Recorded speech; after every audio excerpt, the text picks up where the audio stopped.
Hoje nós vamos falar, né? Deixa eu abrir aqui a apresentação. Hoje nós vamos falar sobre o processo de produção em EAD, né? E eu vou até, né, se vocês puderem, né, nós vamos utilizar um modelo específico, né? Existem vários modelos que servem de base para o processo de produção. Nós vamos utilizar um, que é um dos mais simples e mais aceitos pela comunidade aí de designers instrucionais, né? Então existe essa profissão, designer instrucional, e um modelo mais aceito, a gente vai aqui então detalhar um pouco mais para vocês, tá joia? Nesse sentido, né, quando vocês estiverem fazendo o projeto de vocês, eu vou pedir para que vocês direcionem um dos slides de vocês para este modelo, né, explicando aí as tomadas de decisão que vocês fizeram, né? É lógico que a maioria dos cursos de vocês já estão quase que 100% prontos, né? Mas ele vai servir, então, esse modelo, como uma base de reflexão sobre o que vocês adotaram, né? E aí, em cima disso, vocês fazem as justificativas. Eu vou apresentar o modelo, né? Daí a gente retoma esse assunto, mas é só para vocês já irem trabalhando, né? Aí os conceitos que a gente vai trabalhar hoje, para aplicá-los ao projeto de vocês, tá bom? Então vamos lá, então processo de produção em EAD.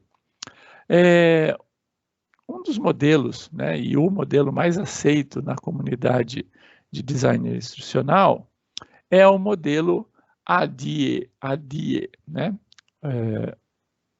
que é basicamente um acrônico, né, para as palavras-chave aqui de cada uma das etapas. Então, o primeiro A lá vem de análise, o D vem de design, o outro D de desenvolvimento, o I de implementação, e aí vocês vão achar estranho, né? O que é E? E e A, né? Ou seja, A de avaliação, não teria que ser ADIA, né? Não, é que esse modelo aqui, né, é internacional, é chique no último, né? Então, ele está em inglês, né? O E ali é de evaluation, né? Então, é por isso que nós temos, e as outras palavras, né? Eles batem, né? Implementation, development, design, análise, né? Então, ele bate com a palavra em inglês, tá? Menos avaliação, um é evaluation e aqui nós falamos avaliação. Muito bem. Então, neste modelo, né, eu vou explicar depois em mais detalhe, mas basicamente a gente parte, né, de um problema educacional, ou seja, um problema de educação na área de desenvolvimento de curso, né, ou seja, eu tenho que desenvolver um determinado curso, desenvolver um determinado conteúdo, então eu parto deste problema educacional e aí eu vou caminhando aqui, né, fazendo todo o processo de análise, né, identificando, a gente vai entender isso aqui, depois fazendo todo o processo de especificação, aí eu vou, né, para a parte de produção especificamente. Vejam que esta parte aqui, ó, né, nós estamos ainda na concepção do processo. E aí, né, eu boto esse processo para executar, né? Então eu vou para a execução. Então, depois que eu desenvolvo, eu faço a implementação e eu tenho aqui a última etapa, que é a avaliação. Na verdade, a avaliação eu vou utilizar em todas as etapas, mas principalmente aqui, ela vai servir, né, no processo de implementação para testar se aquele determinado modelo que eu adotei, ou seja, aquele determinado processo, aquele determinado conteúdo, aquela determinada sequência, né, ela está adequada e, consequentemente, após essa avaliação, ela retroalimenta aqui para que haja, né, uma melhoria constante do processo, né? Então, esse processo aqui é cíclico, né, e constante, né? Ou seja, não é acabou e pronto, né? Entreguei e defini. Não, isso daqui é cíclico e constante, né? Eu tenho sempre esse processo, mesmo porque um determinado conteúdo, né? Se a gente for analisar, ele não se sustenta por si só. Ele tem aí uma certa volatilidade, né, no que diz respeito à parte conceitual de atualidade. Então, a gente tem sempre que ficar revisando, né, os processos. Então, é esse modelo que nós vamos adotar. Só para que vocês entendam, né, existem outros tantos modelos, né? Eu vou citar aqui alguns principais para vocês, né?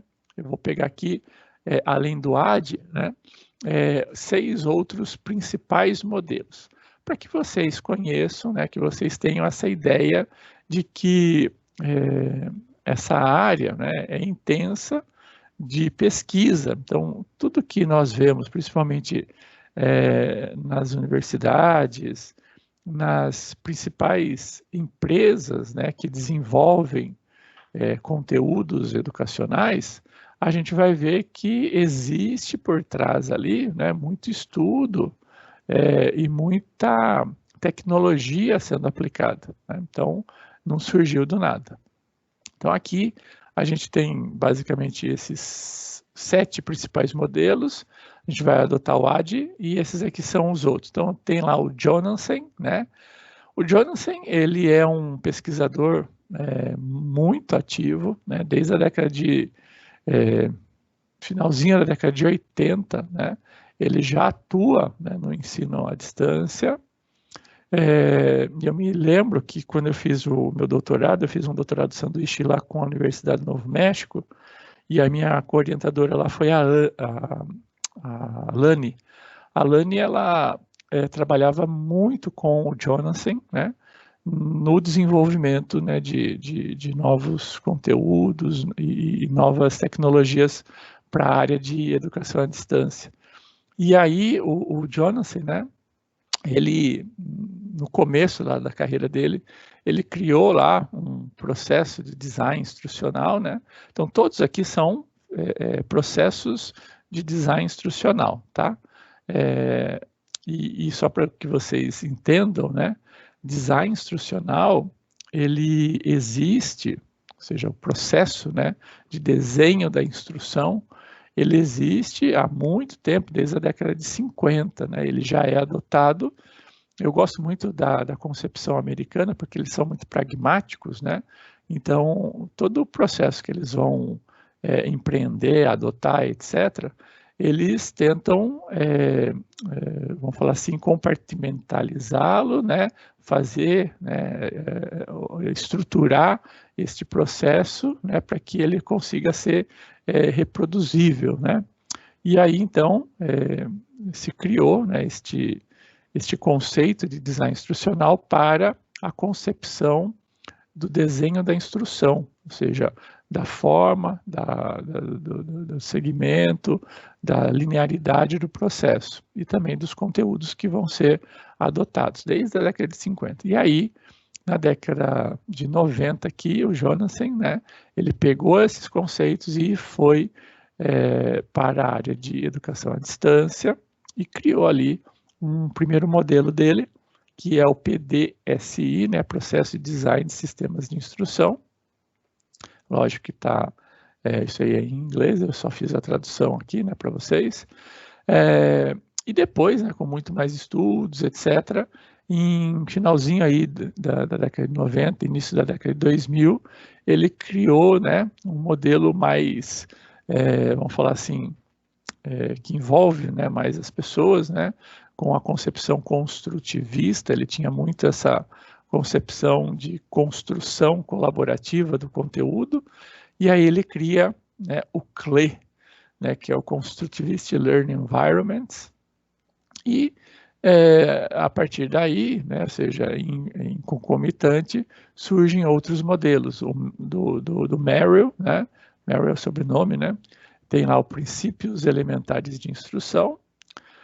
O ARCS, ele também é muito aceito, né, pela comunidade, né, principalmente para até mesmo complementação do AD, né? Então, o ARCS ele vai adotar outro conceito, né? Quando você faz a construção dos seus conteúdos, né? Você vai então interrogar, né? Vamos falar assim, vai se perguntar, olhando para esse conteúdo, se primeiro, né? Ele está retendo a atenção, né, das pessoas, se ele está sendo relevante para aquele público-alvo, se existe confiança, né, vamos falar assim, no desenvolvimento desse conteúdo e se efetivamente está havendo satisfação para o seu público-alvo, né. O Kemp, Morris e Ross, né, eles desenvolvem um modelo, mas eles efetivamente só chamam de Instruction Design, né, ou seja, um desenho da instrução. E o Willis, né, ele pega aí carona com Star Wars, né, e cria lá o modelo R2-D2, né, não sei se vocês se lembram, né, no filme, né, seriado lá, sei lá, a sequência lá do Star Wars, né, tem lá o robozinho R2-D2, né, e aí é só uma brincadeira que ele fez, porque ele utiliza duas palavras que iniciam com R e depois duas com D, né, então Recursive, Reflexive Design e Development Model, né. Então tem aí o recursive, o reflexive, aí o desenho, né, da instrução e depois o desenvolvimento do modelo, que as duas aqui começam com D, né? Tá? E as duas antes aqui começam com R. Vamos ver com um pouquinho mais de atenção cada um desses modelos, mas é uma passada rápida, tá? A gente vai se ater mais ao AD. Então, o primeiro aqui do Jonas, né, basicamente ele trabalha, né, com o processo, né, vamos falar assim, em etapas, e essas etapas, elas, vamos falar assim, elas interagem entre si, né? Então, a partir de análises iniciais, né, ambientais, necessidades, performance, tarefa e aluno, né, ele vai, então, interagindo com outras, né, até chegar a uma versão final, e essa versão também tem ali o processo de avaliação, né? Então, ele trabalha, né, com essas fases, né? Então, da fase inicial, né, eu venho, né, para a decisão do design, com alternativas, na verdade, primeiro alternativas, depois a decisão do design, depois o design detalhado, uma avaliação de um piloto, estipulada a versão final, e depois de implementada eu passo então para a parte de avaliação, né? Então vejam que é muito semelhante àquilo que nós vamos ver. Depois ele reconstrói esse modelo, né? E cria lá o CLE, né, que é o Constructive Learning Environment, né, que ele sai aqui ó, de um problema ou projeto, né, ele contextualiza, faz o processo de representação conceitual, e aí ele cria, né, o espaço de manipulação, principalmente de objetos de aprendizagem aqui, e em cima disso aqui ele vai para uma camada onde ele tenta resgatar casos análogos, ou seja, coisas que ele já fez e tenta então reutilizar o máximo possível. Ele vai então trabalhar os recursos de informação, depois as ferramentas cognitivas, as ferramentas de comunicação e colaboração e, por fim, né, o apoio contextual e social, que efetivamente ele vai fazer o processo. E nisso, né, ele divide basicamente essas cascas aqui de cebola, né, em uma visão do lado da modelação, ou seja, a modelagem do sistema em si, a parte de tutoria, né, e a parte de suporte depois que efetivamente eu vou ter que ter, né, para o desenvolvimento do processo. O Merrill, né, o processo do Merrill, né, ele sai então também de um problema, né, e trabalha também com cascas aqui, né, níveis que vão sendo complementados, né, ou seja, vão complementando o processo.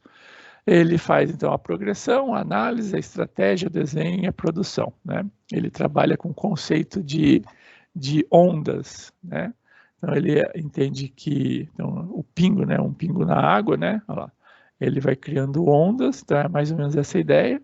Então, o primeiro aqui, depois da definição clara, né, do problema a ser criado, né, é o processo de progressão, ou seja, como é que eu vou estabelecer os níveis, né, como que eu vou estabelecer a linearidade desses itens que eu acabei de estabelecer, e aí vai, né, até o final aqui do processo de produção. Ele também, na verdade, o nome, né, deste princípios elementares de instrução aqui é esse aqui, né, The Pebble in the Portal Model, né, ou seja, da pedra no charco, né, ou seja, é como se você estivesse jogando então uma pedra, né, numa água, né, não tão cristalina, né? E aí isso aí ele se esvai aqui em ondas, né? E essas ondas basicamente é trabalhado, né? O Keller, né, trabalha, né, de uma outra forma, aonde ele vai trabalhar com laços, né? Aonde eu parto, né, de um processo de atenção, né? Ou seja, eu pego lá o meu problema, né? A relevância com que efetivamente eu quero eu preciso desenvolver e na verdade eu preciso, né, fazer com que esse estudante, só para contextualizar, né, o Keller ele trabalha na linha ou num momento onde a EAD foi colocada em xeque, né? E começou-se a questionar principalmente a evasão muito grande, né? E aí, efetivamente, ele tinha que dar uma resposta, né, a esse processo de evasão imenso que acontecia nos cursos de EAD.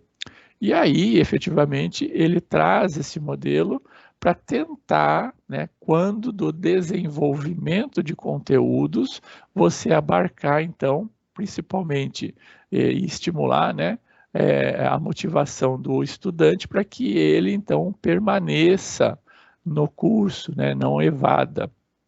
Então, ele trabalha, então, principalmente com o critério da motivação, que leva o estudante a escolher aquele determinado curso, e aí ele trabalha esta motivação, né, esta retenção de conteúdo, etc., em 4 perspectivas.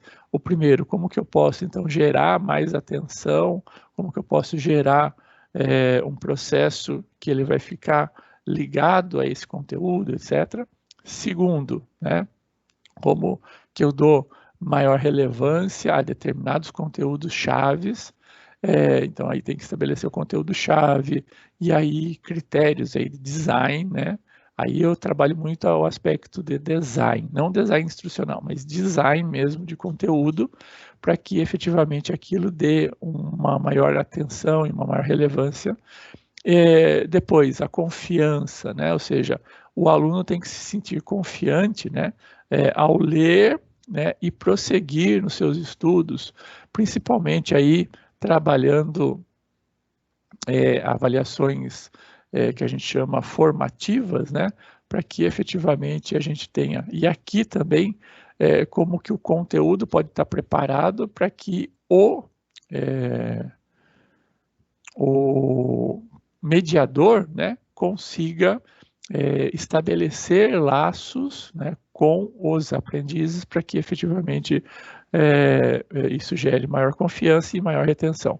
E por fim, né, havendo todos esses processos, eu tenho que no final gerar então aquela satisfação daquele estudante de estar fazendo o curso e depois, quando terminar, de efetivamente ele ficar satisfeito e aí ele possa também falar, né, para os seus pares, né, para os seus amigos, etc., e disseminar que aquele determinado conteúdo é bom, né, para que efetivamente eu tenha, né, uma busca também, né, maior para ingresso aqui de outros estudantes. E aí, vamos falar assim, esse círculo, ele se mantém e em constante atenção, né, vamos falar assim, em constante visita, né, por quem desenha o curso, porque ele tem que ser monitorado. Então, eu tenho aqui processos, né, de verificação, principalmente junto aos estudantes, para ver se efetivamente isso está adequado. São processos de avaliação constantes aqui que me dão informação para uma retroalimentação.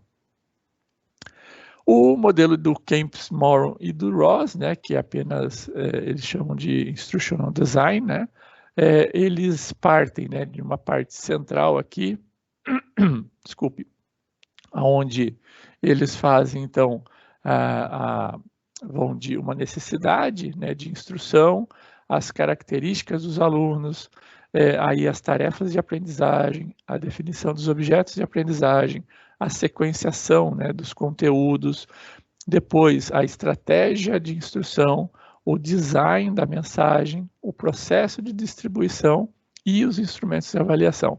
Então, eles trabalham, né, nesta, vamos falar assim, nesta linha, né, de desenvolvimento aqui, né? Então, ele parte da necessidade de instrução e vão desenvolvendo, né, fazendo, né, basicamente depois, né, de desenvolvido isso, né, a revisão, né, o processo de avaliação somativa e formativa e o processo depois de implementação, depois que tudo isso tiver sendo feito a revisão e as avaliações forem já preparadas, né, aí eu faço o processo de implementação que passa, né, não só pela implementação, mas eu crio, né, um processo de gestão, né, principalmente eu crio um projeto, né, de implementação e aí o processo de gestão desse projeto, a planificação e os serviços de apoio que vão manter isso rodando, né? Então é uma roda, né? E como toda roda, roda, né? E essa roda aqui, então, ela se mantém girando no processo e efetivamente dá uma dinamicidade aí no processo de revisão e construção de conteúdos. E por fim, né? Um último modelo, mas não existem só esses, tá? É isso que eu quero enfatizar. Esses aqui são só os principais que existem na literatura. É o R2D2, né? Que do Willis, né? Que basicamente ele trabalha, né? Com o processo aqui, né? De análise, né, a definição. Eu parto aqui da definição, com análise das necessidades, análise dos alunos, análise das tarefas, ou seja, não há lugar à definição de objetivos pedagógicos. Ou melhor, o que se busca aqui, né? Se busca fazer estritamente uma definição de qual conteúdo é destinado àquele determinado público-alvo, né? Muito bem. Uma vez definido aqui, né, aí eu venho aqui para efetivamente a seleção. Ele trabalha aqui, ó, não há lugar à definição de objetivos pedagógicos, né? Essa é uma crítica para esse modelo aqui, porque ele não trabalha nessa linha americana, ele trabalha mais com habilidades e competências, né, na linha francesa. E, consequentemente, né, uma vez que eu estipulo aqui as necessidades, e essas necessidades aqui, elas vão se transformar efetivamente, né, num conjunto de características, de habilidades, que efetivamente eu vou ter que verificar, né, lá no processo de avaliação, né, se efetivamente elas estão sendo desenvolvidas, né? Bom, uma vez que eu estabeleço essas definições aqui, eu venho para o desenho, né, da instrução e efetivamente eu faço lá a seleção de formatos e mídias, escolho a interface de desenvolvimento, faço design e o processo de avaliação formativa para verificação aqui das habilidades e competências necessárias, né? E por fim, eu faço o processo de difusão, ou seja, a finalização, a distribuição e a adoção aqui, né? E neste modelo aqui, né, ele é um modelo que é criado, né, principalmente por empresas que desenvolvem um conteúdo, entregam e acabou, né? Então, aqui existe essa frase aqui, ó, não há lugar para avaliação somativa e nem tampouco uma avaliação do processo, ou seja, ele não é cíclico, né? Uma vez que eu entrego, efetivamente eu posso até fazer um processo de revisão, mas eu tenho que começar tudo do novo aqui, né? Do processo, né? Do zero e parto para a finalização. Então aqui, né, não é cíclico o processo, né? Ele é etapas mesmo e eu entreguei aqui o conteúdo e acabou, né? Tem seus pontos positivos e negativos. O ponto positivo aqui é efetivamente de você, né, se você estiver dentro de uma empresa de desenvolvimento de conteúdo, de curso, etc. Você entregou isso para o seu cliente, né?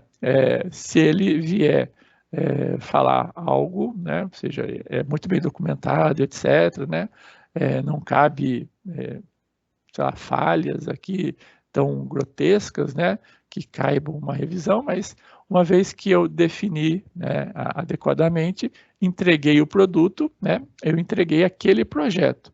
Se existir aí um processo de revisão, ele entra como sendo um novo projeto, né. Então, o ponto negativo seria o custo, né, de manutenção do processo como um todo, né, que ele tem que entrar tudo de novo aqui do zero. Muito bem, então esses foram os modelos, né? A gente vai agora, né, se centrar no modelo AD, né, que nós vamos utilizar aqui como base, e como tal, né, eu vou pedir para que vocês então observem agora o que deve conter, né, cada uma das etapas aí, e se possível, né, vocês tentem resgatar no projeto que vocês estão desenvolvendo, né, basicamente essas indicações, né, esses processos aqui, apenas como uma base de revisão, de justificativa dos conteúdos que vocês estão adotando, tá bom? Então vamos lá. Então começando aqui, né, pelo processo, então só explicando rapidamente aqui, né, é um dos mais populares, né, modelos de design instrucional usados aí pelos desenvolvedores de treinamento aí no mundo como um todo, né? Eu não estou falando só Brasil, no Brasil ele é quase que 100% adotado, né, mas a adoção, né, ocorre de forma massiva aqui no Brasil, mas efetivamente no mundo como um todo ele é muito bem aceito, né? Então aqui ele parte então do processo de análise, né, e aí ele vai rodando, né, é uma roda aqui que aí retroalimenta, né, então isso aqui fica circulando aqui, né? Então uma fase alimenta outra, que alimenta outra, que alimenta outra, que alimenta outra, que alimenta outra e assim por diante. Então a análise, né, ele vai estabelecer então o problema, metas e objetivos instrucionais, depois o design, né, que a gente pode traduzir como desenho, né, da instrução, ele vai então especificar os requisitos de conteúdo e de tecnologia, né? Depois, efetivamente, ele vai desenvolver o processo, ou seja, criar e montar os conteúdos, fazer então o processo de implementação, né, preparar os instrutores, desenvolver os participantes, etc. E aí, no final, né, efetivamente, que eu já falei, esse processo aqui de avaliação, ele não acontece só aqui no final, mas em todas as partes, não, todas as etapas anteriores, eu vou gerando informações que vão chegar aqui e vão retroalimentar o processo como um todo, né? Tá? Então, basicamente, esse é o modelo. Então, vamos analisar agora cada uma das etapas.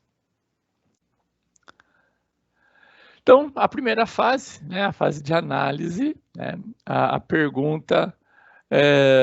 Obrigado, João. A primeira pergunta, então, que surge aí, a pergunta central, né, que baseia, né, esta fase, que está aí na base, né, de todo o processo, quem é o seu público-alvo? Essa é a pergunta-chave. E aí, para tanto, né, ou seja, esse processo de análise, você vai, então, dissecar, né, esta pergunta identificando, né, as características do seu público-alvo, a sua influência, fluência tecnológica, ou seja, como que ele está, como que ele interage com a tecnologia, qual é a faixa etária do seu público-alvo, o nível de formação deste público-alvo, o nível de acesso aos recursos computacionais, o deslocamento, se esse público-alvo está se deslocando frequentemente, ou seja, ou ele está lá assistindo o curso lá na casa dele, etc. Os dispositivos móveis, se ele adota isso ou se ele trabalha mais com um computador, motivação para realizar o curso, ou seja, quais são as motivações para realizar o curso. Então, veja só, eu tento estabelecer, né, principalmente por questionário, né? Oi, Anne, bom dia. Diagnósticos, né, no processo de entrada, né, quando está entrando, eu tento estabelecer ali questionários diagnósticos, né, e isso, né, vai servir como informações para principalmente a fase de design, né. Vamos pegar um ou dois exemplos aqui. Vamos imaginar o seguinte, nível de formação, tá? Vamos imaginar que o seu público-alvo tenha uma formação, sei lá, ensino fundamental, no máximo ensino médio, né? Então vejam, né, se vocês estão trabalhando com conteúdo técnico, a sua linguagem, né, a sua forma de escrever, né, os seus, vamos falar assim, o seu conteúdo, o seu material, ele tem que levar em consideração isso para que efetivamente ele seja mais efetivo, né? Ou seja, o seu conteúdo consiga ser entendido, né, por o seu público-alvo. Só para que vocês entendam, né, o que eu estou falando, deixa eu pegar aqui uma caneta. Vamos pegar aqui, ó, nível de formação.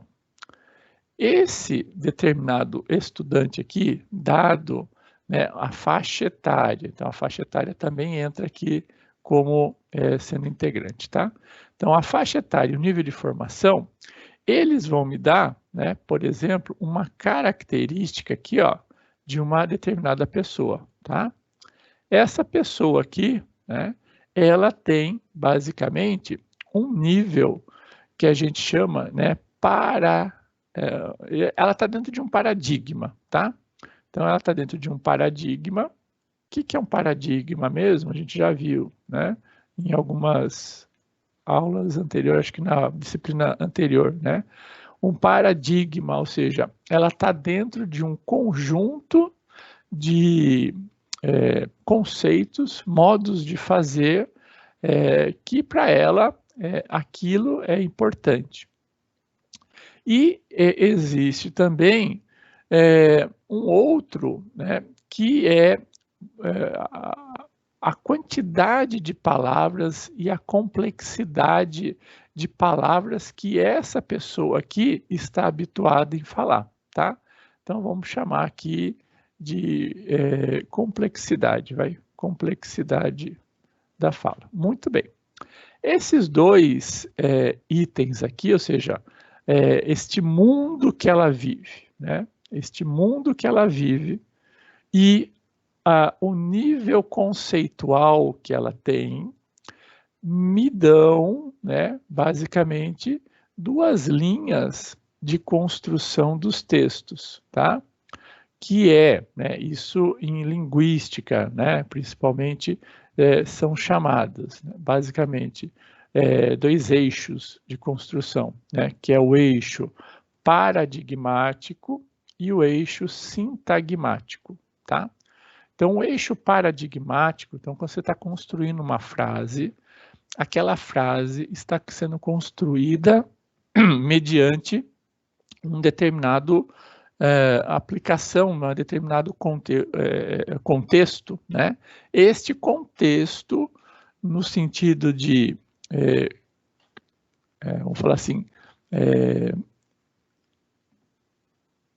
características, conteúdo, vivência, acho que a palavra-chave aqui é vivência daquela pessoa. Então, o que aquela pessoa já viveu, o que aquela pessoa já conhece, né? Então, esse representa o eixo paradigmático.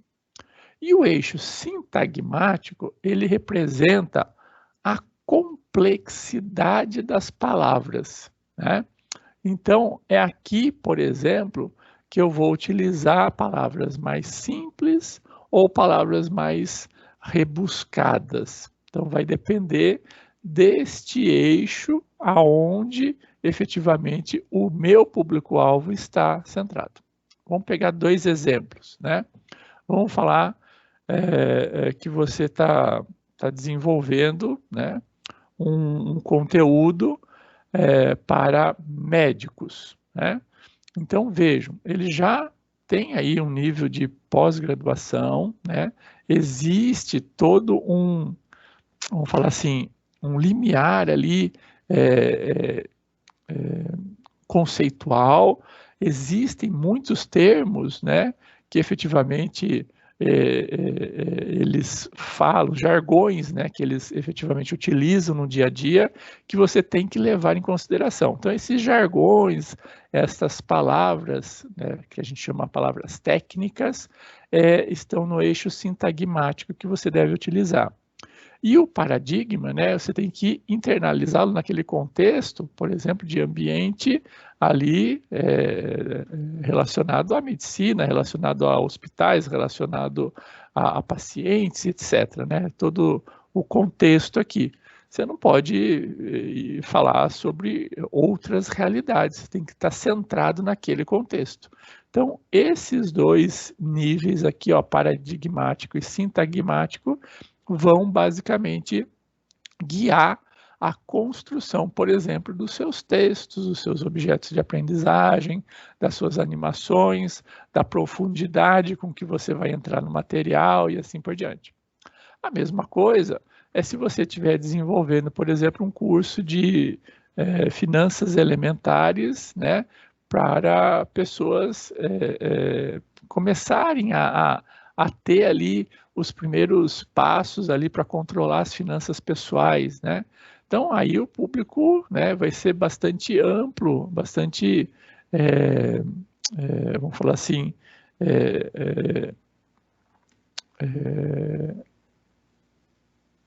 tem uma palavra que agora me fugiu, eclético, né? Bastante eclético. Então, você vai ter que utilizar aqui um eixo sintagmático bastante baixo, né? Bem baixo, bem simples, palavras simples, não pode rebuscar, né, muito, e você vai ter que ter aí, basicamente, um eixo paradigmático, um paradigma, né, daquela pessoa simples, aquela pessoa que quer ali começar a iniciar os seus, vamos falar assim, estudos, né, nesta linha o mais básico possível, né? Então você tem que contextualizar com coisas muito simples, com exemplos, né, bem simples e assim por diante. Então isso para exemplificar, né, essa diferença, né, principalmente de público-alvo. Então tudo vai depender do público-alvo que você vai querer atingir. Lembre-se, né, que quando eu quero muito, eu não consigo, às vezes, nada. Então, estipular muito bem o seu público-alvo é fundamental para que você tenha claro como que você vai desenvolver todos os seus conteúdos, os seus objetos aí de aprendizagem. Tá? E como que você efetivamente quer depois avaliar esse processo de aprendizagem, tá? Então vejam que é fundamental a gente centrar, né, o nosso foco, né, em um público-alvo específico para que efetivamente o seu curso, né, tenha uma melhor aceitação, né,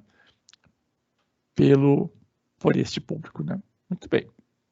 Tudo bem até aqui, pessoal? Entenderam a ideia a necessidade, né, de você ter claro quem é seu público-alvo? Acho que ficou, né? Se não ficou, perguntas. 5 segundos. 1, 2, 3, 4, 5. Nenhuma. Tá bom. Vamos partir para o design.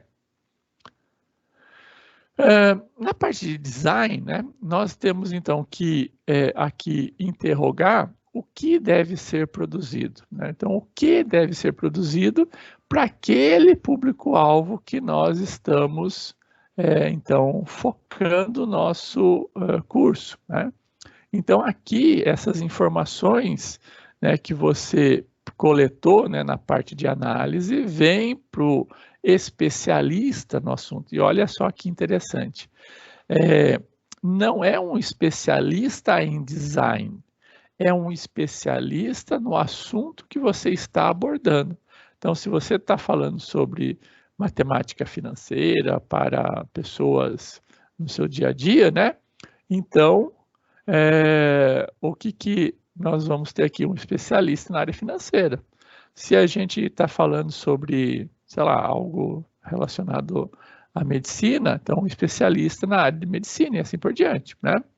Então aqui é o especialista no assunto, que vai então, basicamente, saber, dado esse público-alvo, né? Dado, né, essas condições, né, para que efetivamente vocês possam então atingir os objetivos, esse especialista então vai então desenhar aqui um conjunto de atividades, de conteúdos, de mídias, de tecnologias que efetivamente vão ser necessárias para efetivamente atingir aqui os objetivos traçados, tá bom?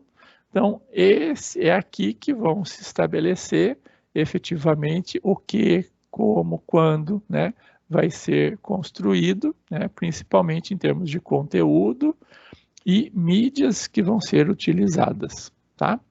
Então, é o especialista, né, com base nessas informações que foram coletadas em análise. Muito bem. Depois que você estabeleceu claramente esse conjunto, aí você parte, então, para o desenvolvimento, né?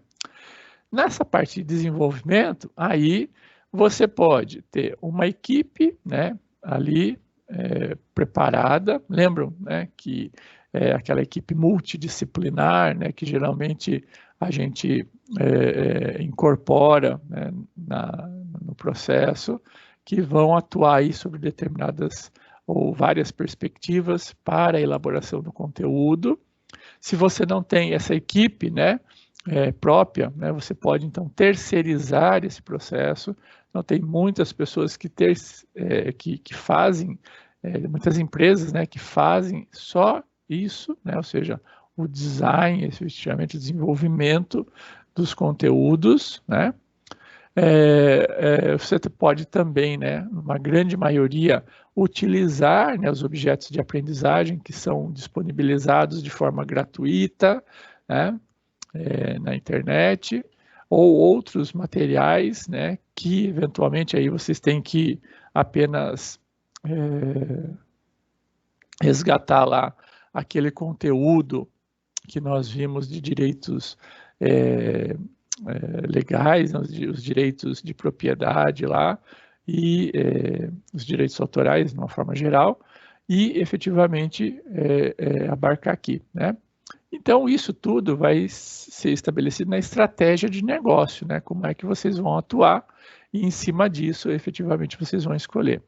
Apenas se atentando, né? Também aí fazendo uma recapitulação da aula passada, a padronização, a acessibilidade e o processo de compartilhamento que tem que deixar claro, né, no desenvolvimento do conteúdo especificamente, tá? Então, essa estratégia aqui de desenvolvimento vai ser específica para cada empresa. E uma vez desenvolvido, você vai então para a solução sendo aplicada, né? Essa solução aplicada, né, é basicamente aí girar a chave, né? Ou seja, ligar o motor, né? E aqui, efetivamente, é botar para funcionar, né? Então, apenas se atentando a processos de interações de ambiente, né? Como que vão ser os processos de interação, quem vai interagir.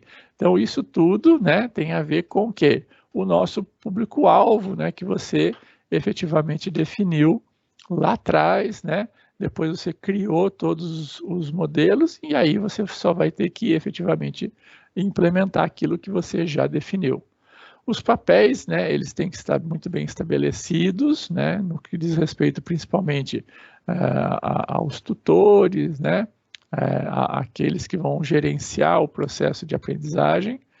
Tem que haver, né, uma orientação didática para a aprendizagem, ou seja, o foco é a aprendizagem do estudante, aquele que se inscreve no seu curso, ele quer conhecer, né, sair daquele curso sabendo aquele determinado conteúdo, né, adquirindo aquelas habilidades, aquelas competências. Então, você tem que focar exatamente nisso. E, por fim, né, a aptidão na utilização das ferramentas tecnológicas disponibilizadas. Ver se efetivamente o seu público-alvo, né, tem e está conseguindo utilizar aquelas ferramentas que você efetivamente estabeleceu, né? Muito bem, a partir disso, né, você passa então, vejam, né, só enfatizando esta parte de avaliação aqui, ela é contínua, né, está implementada em todas as outras etapas. Nas outras etapas eu vou gerando informações que vão servir então como um processo de avaliação para retroalimentar o processo. O foco aqui, né, está estritamente na qualidade, ou seja, você não está fazendo um curso, né, para que as pessoas, né, simplesmente apenas lhe paguem alguma coisa, ou então deem lá um joinha, alguma coisa assim. Você está desenvolvendo para que efetivamente seja possível que aquela pessoa que se inscreva naquele curso saia diferente, né? Entra de um jeito e saia diferente. E esse sair diferente não é sair só zangado, né? Ele entrou alegre e saiu zangado porque não conseguiu fazer as coisas. Não é isso, né? Então, a ideia aqui é que ele entre, né, num determinado conjunto de competências, de habilidades, e saia com um conjunto já amplificado, né? Ou seja, com mais habilidades, com mais competências ali agregadas. Basicamente, esse é o foco. Então, a qualidade está aí, né? Você está conseguindo isso, né? E, efetivamente, essa avaliação, ela é sistêmica, né? Ou seja, ela atua em todo o processo, e eu vou, então, colhendo informações ao longo do processo, principalmente do processo de interação com os estudantes, comentários, né, que eles vão fazendo. Isso tudo vai servindo de retroalimentação para você, então, ir melhorando todo o conteúdo, né? E assim, basicamente, a gente finaliza, né, este modelo e lembra, né, que ele é dinâmico, né? Então, você sai de um problema educacional e apresenta lá a solução educacional no final. Certo? Dúvidas, pessoal? Vamos então passar para a nossa segunda parte aqui, né? Então, bom final de semana a todos.